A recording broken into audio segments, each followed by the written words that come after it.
Hariom friends Odia online channel आपको स्वागत। आज भिडियो आम जाना कुंभ राशि व्यक्ति जीवन किसी अलिभा कटु सत्य जहाँकि आपंकर जन्मराशि पर आधारित अटे।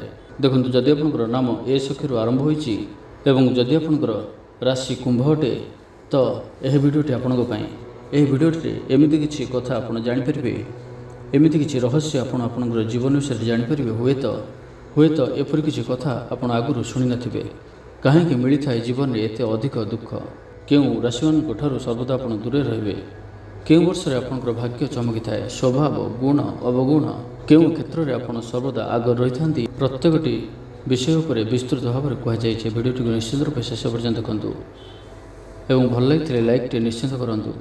देखो यही राशिजात व्यक्तिर धनिष्ठ नक्षत्र शतभिक्षा नक्षत्र और पूर्वभद्र नक्षत्र होइथिबो।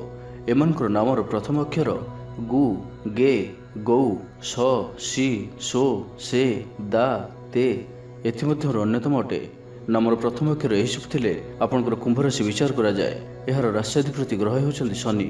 यही राशिजात व्यक्ति तमगुणर प्रतीक अटंती। कुंभ समान आपण गंभीर और परोपकारी अटंती। जेपरि सिंह झांप मारिबा पूर्व गोटे पाद पछकु जाइथाए सेहीपरि जदि जीवन आपको पछकु टाणिबाकु चेष्टा करिथाए तो आपण आहरी अधिक शक्तिशाली होई आउ एक पाद आगक बढ़ी जाइथान्ते।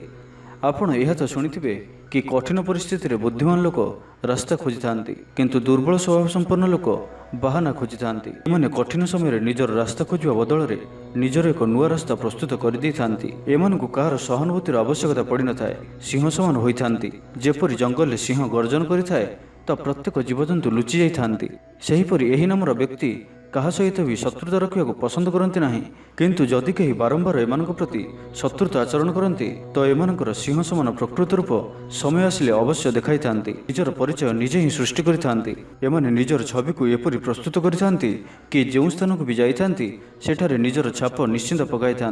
प्रत्येक लोक तो एपरी ही दुनिया को आसती और चली जाती किंतु यह व्यक्ति दुनिया रे निजर एक अलग ही परिचय और निजर ख्याति और सम्मान सृष्टि करते। दुनिया रे निजर एक अलग ही परिचय सृष्टि करने एमानकर सबुठारु प्रिय रुचि रही थाए। एमाने जश और ख्यातिर अधिकारी होइथांती और एपरि किछि करिथांती कि दुनिया रे प्रत्येक स्थान रे केवल एमानकर ही चर्चा होइथाए। सेमाने निरंतर परिश्रम करिथांती और गोटिए दिन निजर नाम दुनिया रे विख्यात करिथांती। एही व्यक्ति अनेक व्यक्तिमानक मध्यरु गोटिए होइथांती। एही लोक सेल्फ मेड होइथांती। एही लोक माने निजर बଳରେ ही सब किछि पाइथांती। एही व्यक्ति देखाई हेबारे आदौ पसंद करंती नाही। एमानकर स्वभाव केवल भल नुहे बहुत ही भल होइथाए। एमाने सर्वदा विश्वसनीय रही थांती। एमानकर संपर्क रे जी भी आसी जाइथांती तांको भी एमाने निज परि कर दै थांती। एमाने देखिबाकू खूब सुंदर बुद्धिमान और आकर्षक होइथांती। एमानकु श्रेष्ठ और सम्मानित व्यक्ति हेबार इच्छा बहुत ही अधिक रही थाए। सोशल लाइफ रे एमाने हस हस मुह और सहजरे ही अन्यमानक सह मिसी जाउथिबा लोकंक भଳି होइथांती। कोनोसी भी कार्य को एमाने को अलग धरणर करबाकू पसंद करिथांती। आपण एक स्वतंत्र प्रिय व्यक्ति होइथांती। आपनकु कहार अधीन रही कार्य करबा आदौ पसंद हुए नाही। एमाने निजर कथा कहबार शैली द्वारा सहजरे ही अन्यमानकु निज प्रति अट्राक्ट करि थांती। जे कहीं भी एमानकर कथा कहबार शैली देखि एते जे इम्प्रेस हो जाए कि से एहांकर फैन हो जाई थांती। एमानकु कहा विषय किछि भी नेगेटिव कथा कहबा आदौ पसंद होई न थाए। आपण काहाकु कहा विषय किछि भी भूल कहि न थांती। एमाने हृदय सफा होई थांती। एमानकु कहार भी लाइफ रे इंटरफेयर करबा आदौ पसंद होई न थाए। एही व्यक्ति निजर मित्रमानक पई खराब समय रे सर्वदा ही ढाल सदृश रही थांती। निजर मित्रं को सहयोग करने क्षेत्र में एमाने सर्वदा आगधाड़ी रही थांती। एमानकु अभिनय करबा आदौ पसंद होई न थाए। अर्थ एमानकर हृदय रे जहा थाए ताहा ही मुहरे देखा दिए।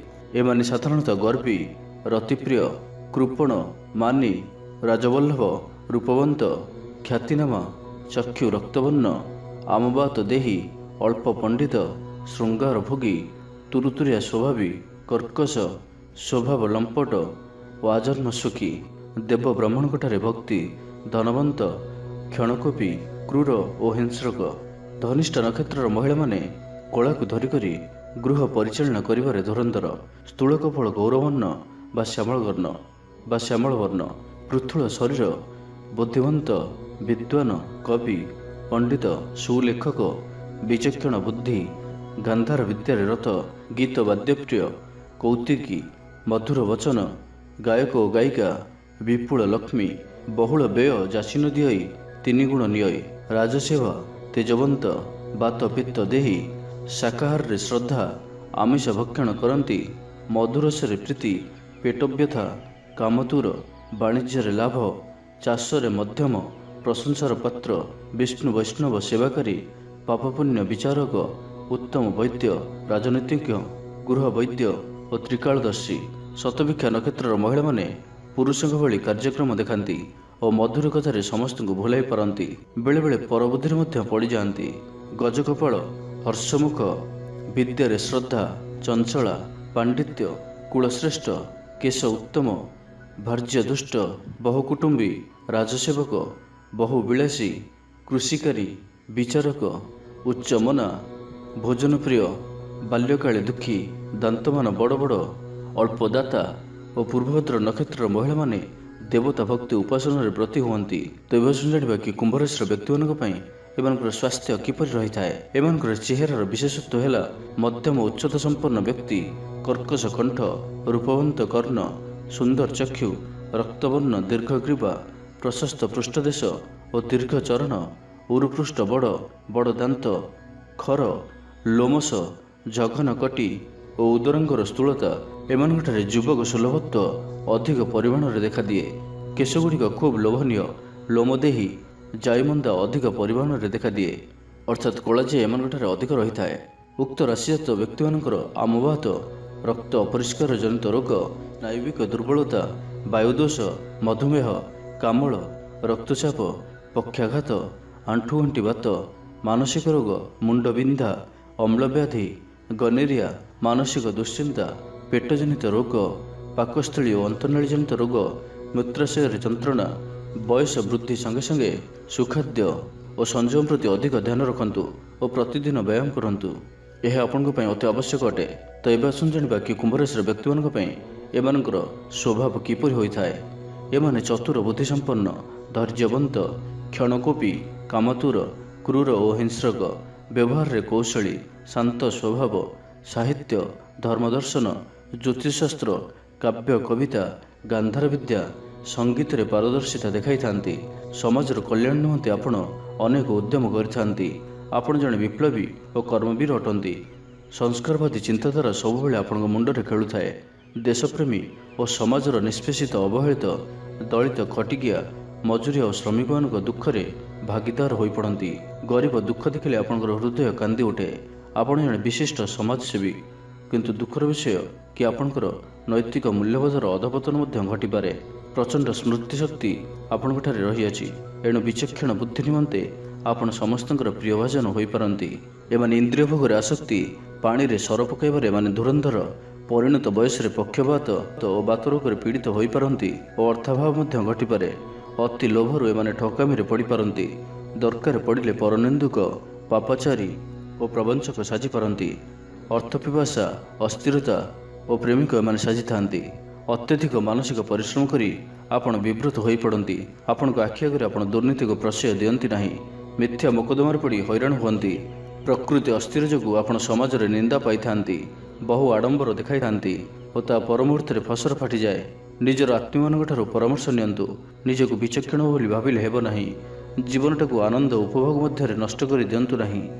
ଏମାନଙ୍କର ଦାମ୍ପତ୍ୟ ସୁଖ ଜୀବନରେ ସାମାନ୍ୟ ବ୍ୟାଘାତ ଘଟିଥାଏ। ଏବେ ଆସନ୍ତୁ ଜାଣିବା ଏମାନଙ୍କ ପାଇଁ ଦାମ୍ପତ୍ୟ ଜୀବନ କିପରି ରହିଥାଏ। ଏହି ରାଶିର ବ୍ୟକ୍ତିଙ୍କ ଜୀବନସାଥୀଙ୍କ ମଧ୍ୟରେ ବୁଝାମଣା ଠିକ୍ ନ ରହିଲେ ସେ ଦାମ୍ପତ୍ୟ ଜୀବନ ବହୁତ ହିଁ କଷ୍ଟମୟ ହୋଇଯାଏ। ସର୍ବଦା ଉଭୟଙ୍କ ମଧ୍ୟରେ ଝଗଡ଼ା ହୋଇ ବିଚ୍ଛେଦ ଘଟିପାରେ। ଉକ୍ତ ରାଶିଜାତ ପୁରୁଷ ସଦାସର୍ବଦା ଜୀବନସାଥୀଙ୍କ ନିକଟରେ ଅନୁପସ୍ଥିତ ରହୁଥିବାରୁ ପାରିବାରିକ ଅସନ୍ତୋଷ ବୃଦ୍ଧି ପାଇଥାଏ।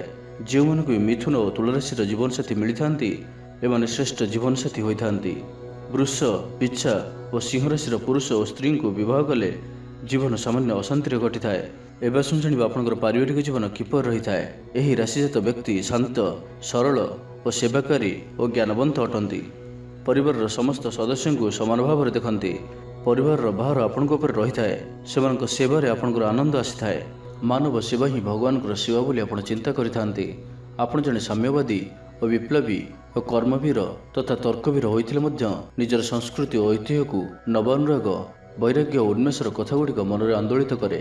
ପିତା, ମାତା, ଭାଇ, ବନ୍ଧୁ, ଆତ୍ମୀୟ ସ୍ୱଜନଙ୍କର ସ୍ନେହମୟ ବନ୍ଧନରେ ପ୍ରାଣମନ ଆପଣଙ୍କର ଛଟପଟ ହୁଏ। ମନ ବୈରାଗ୍ୟର ନିଶାରେ ପାଗଳ ଭଳି ହୋଇ ସେ ଚାହେଁ ସଂସାର ରୂପୀ ଶିକୁଳି କାଟିଦେଇ ସେ କିପରି ମୁକ୍ତ ହେବ। ବ୍ୟାକୁଳ ସମୟରେ ଆପଣ ଭଗବାନଙ୍କୁ ଅଧିକ ମନେ ପକାନ୍ତି। ଏବେ ଆସନ୍ତୁ ଜାଣିବା କି କୁମ୍ଭ ରାଶି ବ୍ୟକ୍ତିଙ୍କ ପାଇଁ କିଛି ଶୁଭ ଜିନିଷ ବିଷୟରେ। ଆପଣଙ୍କ ପାଇଁ ଶୁଭ ଦିନ ହେଉଛି ଶନିବାର। ଶନିବାର ଦିନଟି ଆପଣଙ୍କ ପାଇଁ ବହୁତ ହିଁ ଶୁଭ ବିଚାର କରାଯାଏ ଓ ଶୁକ୍ରବାର ମଧ୍ୟ ଆପଣଙ୍କ ପାଇଁ ଉତ୍ତମ ଅଟେ। ଶୁଭ ସଂଖ୍ୟା ଆପଣଙ୍କ ପାଇଁ 1 ଓ 0 ସଂଖ୍ୟାଟି ମଧ୍ୟ ଉତ୍ତମ। ଶ୍ରେଷ୍ଠ ଧାତୁ ଶିଶକ, ଶ୍ରେଷ୍ଠ ରତ୍ନ ଇନ୍ଦ୍ରନୀଳ ବା ନୀଳ ଅଥବା ଗୋମେଦ, ଶ୍ରେଷ୍ଠ ଚେରମୂଳ ବାଡ଼ି ଅଁଳା, ଶୁଭ ବର୍ଣ୍ଣ କଳା, ନୀଳ, ଧୂସର ଓ ବାଇଗଣୀ। ଏହିସବୁ ରଙ୍ଗ ଆପଣଙ୍କ ପାଇଁ ଅତ୍ୟନ୍ତ ଶୁଭ। ଆପଣଙ୍କର ଆରାଧ୍ୟ ଦେବତା ଶନି। କେତେକ କ୍ଷେତ୍ରରେ ଶ୍ରୀ ଗଣେଶଜୀଙ୍କୁ ପୂଜା କରିବାରେ ଆପଣଙ୍କର ଦେଖାଯାଏ। ତନ୍ତ୍ରମତେ ଦକ୍ଷିଣକାଳୀ ପ୍ରକାରାନ୍ତର ଦେବତା କାଳ ଓ ଅବତାର କୁର୍ମ ବା ବରାହ। ତ ଆପଣ କୁର୍ମ ବା ବରାହ ଅବତାରଙ୍କୁ ପୂଜିଲେ ଆପଣଙ୍କର ସର୍ବରିଷ୍ଟ ଖଣ୍ଡନ ହୁଏ ଏବଂ କୁମ୍ଭରାଶିର ରାଶ୍ୟାଧିପତି ଶନି ହୋଇଥାନ୍ତି। ଦେଖନ୍ତୁ, କୁମ୍ଭରାଶିଙ୍କର ସ୍ୱାମୀ ଗ୍ରହ ହେଉଛନ୍ତି ଶନିଦେବ। ତ ଶନି ମହାରାଜଙ୍କର କୃପା ସଦାସର୍ବଦା ଆପଣଙ୍କ ଉପରେ ରହିଥାଏ। ତ ଶନି ମହାରାଜଙ୍କର କୃପାପ୍ରାପ୍ତ କରିବା ପାଇଁ କମେଣ୍ଟ ବକ୍ସରେ ଜୟ ଶନିଦେବ ଲେଖିବାକୁ ଆଦୌ ଭୁଲନ୍ତୁ ନାହିଁ। ଭିଡ଼ିଓଟି ଗୋଟେ ଲାଇକ୍ କରିବା ସହିତ ଅନ୍ୟମାନଙ୍କ ସହ ଅଧିକରୁ ଅଧିକ ସେୟାର କରନ୍ତୁ ଏବଂ ଯେଉଁମାନେ ଆମ ଚ୍ୟାନେଲକୁ ସବସ୍କ୍ରାଇବ୍ କରୁନାହାନ୍ତି ସବସ୍କ୍ରାଇବ୍ କରିବା ସହିତ ପାଖରେ ଥିବା ବେଲ୍ ଆଇକନ୍ ମଧ୍ୟ ପ୍ରେସ୍ କରନ୍ତୁ, ଯାହାଫଳରେ ଆମେ ଯେଉଁ ଭିଡ଼ିଓ ଅପଲୋଡ଼ କରିବୁ ତାହା ଆପଣ ସର୍ବପ୍ରଥମେ ପାଇପାରିବେ। ଧନ୍ୟବାଦ।